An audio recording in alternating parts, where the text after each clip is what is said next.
자, 이번 시간에는 원천징수의 신고 및 납부에 대해서 살펴보도록 하겠습니다. 원천세 신고 납부는요, 기본적인 개념은 다시 한번 도표로 좀 정리해 볼까요? 자, 원천징수 의무자는 소득의 지급자입니다. 소득의 지급자고요. 원천징수의 소득 귀속자는 당연히 소득자죠. 소득자. 원천납세 의무자, 원천징수 대상자라고도 얘기를 하죠. 자, 이런 경우에 원천징수 의무자인 지급자가 소득을 지급할 때 세금을 여기서 차감을 하죠. 그래서 현실적으로는 어때요? 차감하고 지급합니다. 차감하고. 그리고 여기에서 이제 이 소득세 등을 가지고 있는데요. 이 소득세 등을 우리는 소득세 등 예수금이라고 하죠. 예수금을 가지고 있다가 때가 된다는 얘기는 둘 중에 하나죠. 원칙적으로는 월별 납부. 그러면 지급일에 가지고 있다가, 그죠? 가지고 있다가 2월 10일까지 납부하는 것을 일반적인 원천징수 방식인 월별 납부라고 합니다. 두 번째는 반기별 납부가 있죠. 반기별 납부는 1월부터 6월까지 원천징수 된 것을 그 다음 달 10일, 그러니까 1년에 두 번이죠. 제출하는 반기별 납부의 특례입니다. 자, 이 부분에 대해서 신고 납부를 하는데요. 세무서에 관할관청에 과세관청에다 신고 납부를 하는 건데 이때 필요한 서류가 원천징수 이행상황 신고서입니다.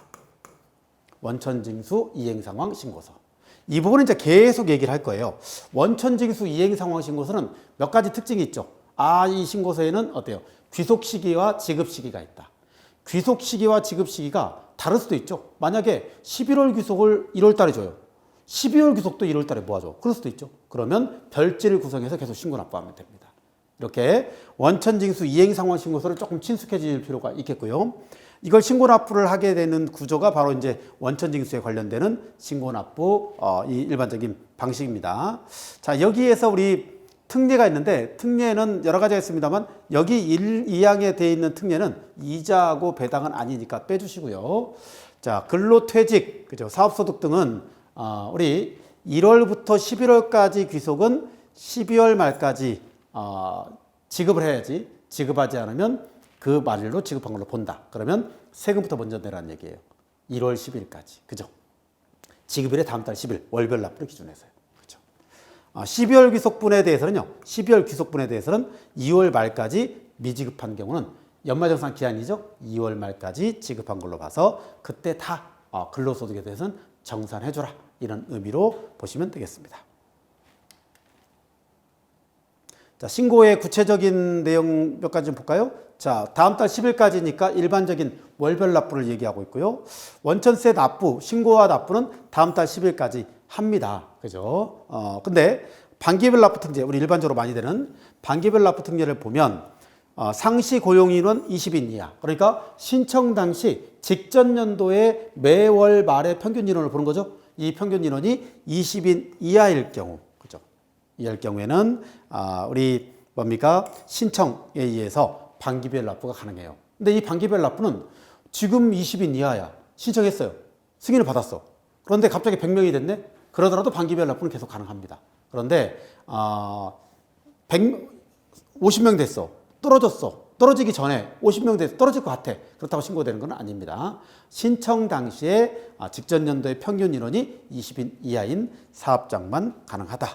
근데 이 반기별 납부의 특징은 어쨌든 고소득자들은 좀 어때요? 고소득들이 소규모 인원이라 하더라도 고소득이 많으신 분들은 세금이 많잖아요. 그러면 자금관리상 월별 납부가 좀 수월하더라고요. 왜냐하면 자금을 모아놨다가 납부하는 게 쉽지 않잖아요. 그죠? 그런 부분도 있던 거 참고해서 보시면 되겠습니다. 자, 이제 구체적으로 좀 볼게요. 원천세 신고 납부 절차는 2월 10일까지 매월 납부다라는 거고요. 원천징수는 강제사항이기 때문에 여기 보시면 원천징수 관련되는 가산세, 강행규정이다라고 얘기를 하고 있죠. 강행규정은 가산세가 있으면 강행규정이죠. 그래서 원천징수를 제대로 안 하면 가산세가 있는데 사실 이거 우리 원천징수 의무자 입장에서 봤을 때는 내 소득 아니잖아요. 심부름 하는 거거든요. 그래서 가산세가 좀 완화되어 있는 건 사실입니다. 그래서 일반적인 원천징수의 가산세는요. 일단 무조건 신고 안 했어. 납부를 안 했어. 그죠? 그러면 3%를 무조건 부과시킵니다. 그리고 계속 하루에 만불의 2.2 계속 늘어납니다. 그러다가 10%가 딱 되면 중단하죠. 그래서 원천징수에 대한 가산세의 최고 한도는 10%로 보시면 되겠습니다. 작성 대상자를 간단히 살펴보면요. 원천징수 의무자는 지급자라고 했습니다. 지급자라고 했는데, 자, 지급하는 개인, 지급하는 법인, 법인의 본점이 지급했느냐, 그 다음에 독립채산제가 있죠. 각 지점에 각각 회계 처리하는 경우요. 이런 경우는 해당 지점도 가능합니다. 사업자 단위과세가 있어요. 사업자 단위과세는 한 사업자로 전국을 통솔할게요. 그죠? 한 사람이, 법인이, 그죠? 전체로 보면 본점이 이제 원천징수 의무자가 되겠고요. 납세질은 본점 등, 그죠? 주된 사업장 소재지, 여기 사업장 위주로 가는 거죠. 그리고 신고서를 작성하는 원천징수 이행상황 신고서를 작성하는 작성 대상자는 개인 또는 본점, 지점, 본점 등에 의해서 이 작성 책임이 있는 겁니다. 원천징수의 의미는 단순하게 보자면요. 어떤 명목의 소득을 지급하는지를 판단하는 겁니다. 그러니까 원천징수 이행상환신고서 서식 자체를 보면요. 총 몇 명, 그 다음에 얼마의 세금을 납부할게요 라는 뜻이거든요. 세무서는 원천징수 이행상황신고서만 가지고는요. 소득자가 누군지를 잘 파악을 못해요. 그냥 세금만 얼마를 내겠다 이런 뜻입니다. 그죠? 그래서 소득을 최종적으로 파악하는 데는 뒤에 설명하는 이 지급명세서 있죠. 지급명세서에 의해서 파악을 하는 거예요. 그래서 요 사이 지급명세서가 너무 답답하니까 어때요? 지급명세 제출해줘? 아니야. 간이 지급명세 제출해줘? 이렇게 얘기를 하고 있는 거예요. 2중 3중 일이죠. 사실 따지고 보면. 우리 입장에서는. 어쨌든 이런 과정이고요. 원천징수 이행상황신고서를 작성한다는 것은 여러 가지 의미가 있습니다. 첫 번째, 해당 소득자의 소득 금액을 구성합니다. 일반적으로 나중에 연말정산하는 것들 보면요. 원천징수 이행상환신고서에서 쭉 신고된 내역을 가지고 시작을 하거든요. 그리고 종국적으로는 개별적인 세금을 정산한 다음에 지급명세서라는 뒤에 나오는 형식을 만들죠. 좀 이따 설명드리고요. 그 다음에 사업자의 인건비의 필요경비의 근거를 형성하고 있습니다. 읽어볼까요? 원천징수는 종국적으로는 지급명세서 제출을 통해서 귀속자의 소득금액 근거가 되고 있고요.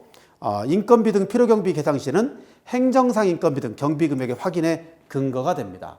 자, 이게 무슨 의미냐면, 자, 우리 회사 입장에서 봤을 때는 어떤 거냐면요. 자, 소득을 지급을 했어. 그럼 원천징수 이행상환신고서 작성이 되죠. 지급명세서 작성이 되죠. 손익계산서나 제조원가명세서에 반영이 되죠. 이 세 가지가 다 맞물려서 과세관청에서는 비교 검증을 해요.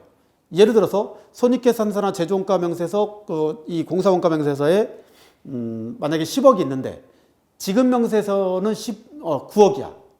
원천징수 이행상환신고 9억이야. 그러면 적게 신고했다는 거죠. 문제 제기를 한다는 거죠. 이런 거고요. 그 다음에 여기에서 나오는 게 우리 세무행정뿐만 아니라요. 보험 처리도 그렇습니다. 보험에 사고가 나잖아요. 그러면 사고에 의해서 대체소득이라고 하죠. 보상해주는 금액 있잖아요. 일당 얼마냐. 이걸 책정하는 것도 결국은 원천징수했던 내역을 가지고 따지는 거예요. 그래서 가끔 현업에서 보면 어때요? 뭐 높여달라, 낮춰달라, 대출 받아야 된다, 나 보험료 받아야 된다. 대출 받으면 높아야 되고, 보험료는 이 보상 받으려면 높아야 되고, 근데 보험료는 내기 싫고, 뭐 이런 경우가 이제 간혹 있습니다만 점점 그런 것은 사라져야 되겠죠. 그렇죠? 구체적인 납세 절차입니다. 이건 원천징수 이행상환신고서를 제출하고 추후에 지급명세서를 제출하고, 그죠? 그렇게 마무리가 된다는 것 참고하시고요. 원천징수 필요서를 좀 보겠습니다. 일단 원래 이제 프리랜서를 두거나 근로자를 두거나 이럴 때 기본적으로 이제 필요한 것들이 근로속도 먼저 살펴보면요. 상용 근로자, 일반 근로라고 얘기를 합니다. 일반 근로자 같은 경우는 처음에 우리 면접 보죠. 면접 볼 때 우리 이력서 가져옵니다. 이력서 가져오고 드디어 됐어요. 그러면 출근할 때 등본 좀 가져오세요 라고 하죠. 그리고 출근하자마자 바로 근로계약서라는 것을 작성합니다. 이 근로계약서에는 어때요? 총 연봉, 퇴직금이 포함되느냐 안 되느냐. 그죠? 근데 이때 절대 주의할 거. 세후로 하면 안 됩니다. 그러니까 다 빼고 저는 이것만 주세요 이 계약이 아니고 원래 계약은 세전계약입니다. 세금 각자는 법대로 하셔야 돼요. 세전계약을 체결하시고 그 다음에 이제 등본을 가져오겠죠. 등본을 가져오는데 주민등록상에 이 등본은 이 내가 부양 가족이 누구가 될 것이냐, 아니면 건강보험의 피보험자로 등재를 누구를 시킬 것이냐, 이런 부분도 여기에 연관이 있네요. 매월 급여 내역은 이제 산정이 돼야 되겠죠. 급여 명세서. 근데 우리가 이제 이건 있어요. 상여금이나 식대 이런 사실 수당. 자, 우리가 보통 기본급, 상여, 수당 이런 형태로 구분이 되는데 수당을 어떤 회사들은 어때요? 막 여러 가지 수당을 두는 경우가 있어요. 근데 세법에서는요, 딱 과세, 비과세만 구분돼요. 다른 거 다 필요 없습니다. 과세, 비과세만 구분합니다. 노동법상으로는 퇴직금 산정이라든지 주휴수당 이런 수당 산정 문제가 있어가지고 여러 가지 나누는 게 의미는 있어요. 하지만 세법에서는 과세냐 비과세냐만 따지는 거다, 이렇게 생각하시면 되겠습니다.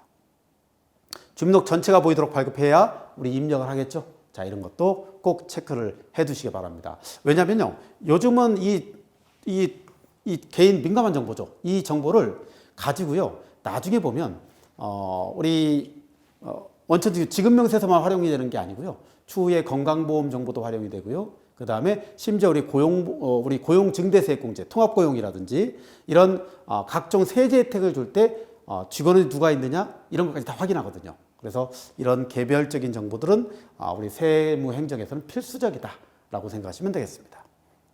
일용근로자입니다.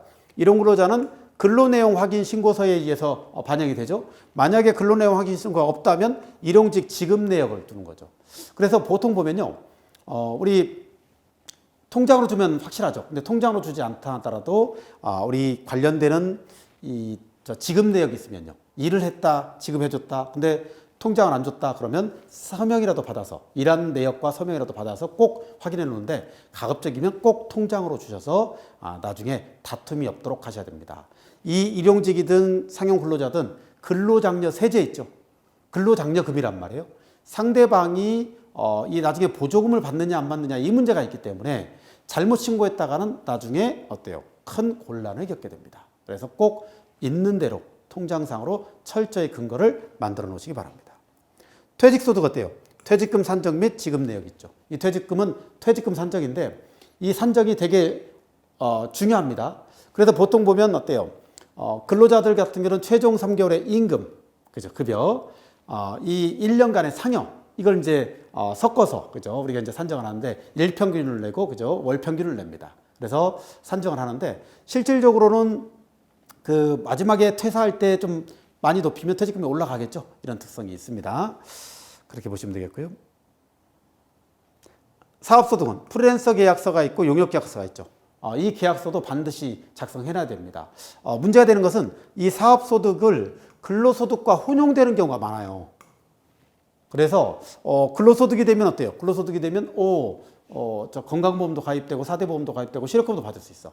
프리랜서는 퇴직금도 없어요. 아무것도 없어요. 그죠? 그래서 사업주 입장에서라도 꼭 프리랜서 계약서는 작성이 돼서 이 프리랜서 용도에 정확하게 맞아 떨어지느냐, 조건에 맞느냐, 이것도 중요한 이슈 중에 하나입니다. 기타 소득 당연히 용역 계약서 있어야죠. 예. 이자 소득 차용증 있어야 됩니다. 이 이자 소득은 돈을 빌려줄 때 보통 나오는 거잖아요. 그래서 상대방이 돈을 빌릴 수 있는 자격이 되냐, 갚을 수 있는 능력이 되냐가 되게 중요해요. 이 차용증은. 그러니까 초등학생한테 돈을 빌려줬다고 해서 차용입니다 라고 하면 절대 안 되죠. 그래서 소득이 발생하는 것을 근거로 명확한 상황이 있어야 차용도 인정이 됩니다. 배당소득, 배당결의서, 주총회의록 등등은 마련해 놓고 계셔야 된다는 거 확인하시기 바랍니다. 자, 여기에서 보시면 우리 그 신고납부, 구체적인 신고납부 절차가 있는데요. 이 부분은 사실은 이제 신고서를 작성하는 형식이기 때문에 한번 살펴보시죠. 그죠? 제출 서류가 쭉 있습니다. 상황별로 환급이 발생하는 경우에는, 그죠? 환급 신청서 등 관련되는 서류가 들어가야 된다. 그죠? 비거주자 합병 등등은 여기에 해당되는 거 읽어보시기 바랍니다. 세부적으로 작성하는 방식은 시간상 구체적으로 할 수는 없습니다. 이게 특징이네요. 납부세액 유무에 관계없이 제출해야 되고요. 그 다음에 원칙에서 의무자가 대리인 등등을 다 포함해서 제출해야 되는 대상이 될 것이다. 자, 매월, 반기, 수정, 연말 소득처분 환급 신청 있죠? 매월은 우리 봤죠? 매달 다음 달 10일까지. 반기는 어때요? 다음 달 10일이 아니고 반기의 마지막 달에 다음 달 10일. 수정 신고할 때 들어가는 거고요. 연말은 그죠? 연말분으로 들어가는 겁니다. 연말 정산분 그죠? 예. 소득처분은 인정상여를 얘기하는 거고요. 환급 받겠다 환급 신청이 들어갑니다. 귀속연월과 지급연월 되게 중요하다고 그랬어요. 그죠? 이 두 가지 구분해서 보시기 바랍니다. 자, 전산 작성하는 것도 제가 교재에 넣어놨으니까 한번 쭉 읽어보시기 바랍니다. 자, 특이한 사항으로 78페이지로 가시면 분납과 환급 문제가 있네요. 분납. 자, 우리가 원천징수할 때요. 기본적으로 이 맞춤형 원천징수세액을 선택할 수 있거든요. 자, 우리 때에 따라서 나는 왜 이렇게 세금이 많아? 그죠? 어떤 분은 연말정산 때 너무 싫어 많이 내는 거, 그죠? 연말정산 때 세금을 많이 안 내려면 평상시 월급 받을 때 세금을 많이 떼어놔야 되겠죠. 만약에 평소에 많이 떼어놓으면 어때요? 연말정산에 환급이 들어오겠죠. 자, 이건 우리 법에서 정한 대로 해야 되겠지만 선택권이 일부는 부여됐다는 것을 확인하시기 바랍니다. 자, 첫 번째 간이세액표라고 있습니다. 본 교재에 간이세액표를 적용해서 원천징수를 정상적으로 하거나 아니면 이 정상이 100%예요. 근데 아니면 좀 적게 띄고 싶어. 80%. 그죠? 20% 다운시키는 거죠. 그러면 나중에 연말정산 때 낼 확률이 되게 높죠. 120%. 너무 많이 뛰는 건 아닙니다만 많이 뛰었다가 나중에 환급 받겠죠. 이런 특성을 같이 여기서 반영하시면 되겠습니다. 연말정산 내 분납도 가능하죠. 그래서 세금이 너무 많다. 연말정산 해봤더니 10만 원 초과가 됐을 때는 어때요? 분납인데 이건 3개월 동안 분납이 가능합니다. 그래서 아예 공식적으로 만약에 30만 원이 나왔어요. 그러면 2월 달에 10만 원 띄고요. 2월 달에 연말정산 기간이니까 3월 달에 10만 원 띄고 4월 달에 10만 원 뜰 수 있어요. 그걸 원천징수 이행상환신고서에 반영할 수 있다는 겁니다. 근로자가 신청해서 제출하는 거고요. 그 다음에 분납기간 중에 퇴사하는 상황이 발생됐다 그러면 마지막 날 전액 원천징수에서 정리해라. 이렇게 얘기하고 있습니다. 자, 조정환급. 조정환급이라는 뜻은요. 나 이거 환급 안 받겠다. 환급 신청이 아니고 환급 안 받겠다. 그러면 어떻게 됩니까? 2월에서 상계시켜 주세요. 이걸 조정환급이라고 얘기를 합니다. 그래서 보통의 경우는 세무서에서 환급 받으면 아주 큰 금액이면 환급 받아서 자금상 도움이 되겠죠. 하지만 환급 받는 부분을 좀 싫어하는 분들이 계셔요. 이런 경우에는 조정환급으로 그냥 가는 거죠. 그럼 매달 어차피 낼 거니까. 그죠? 감안하는 겁니다.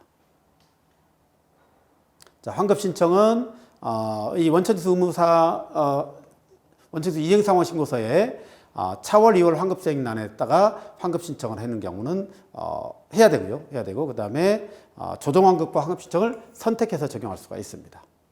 나머지는 넘어가시고요. 자, 원천징수를 하다가 이 중간에 당초에 정상적으로 신고됐는데 잘못되는 경우가 있죠. 나는 세금 더 내야 되겠어, 안 되겠어, 플러스 수정신고. 아니야, 너무 많이 냈어, 돌려주세요 라는 것은 경정청구입니다. 말에서 알 수 있듯이요. 신고라는 말은 확정이냐, 확정. 청구란 말은 돌려주는 게 어떻겠습니까? 라는 뜻이에요. 그래서 신고와 청구는 의미가 좀 다르다. 그래서 경정청구하면 돌려줘야죠. 기한 내에 돌려주는 의사결정을 해야 됩니다. 자, 그런데 이 경정청구를 보면요.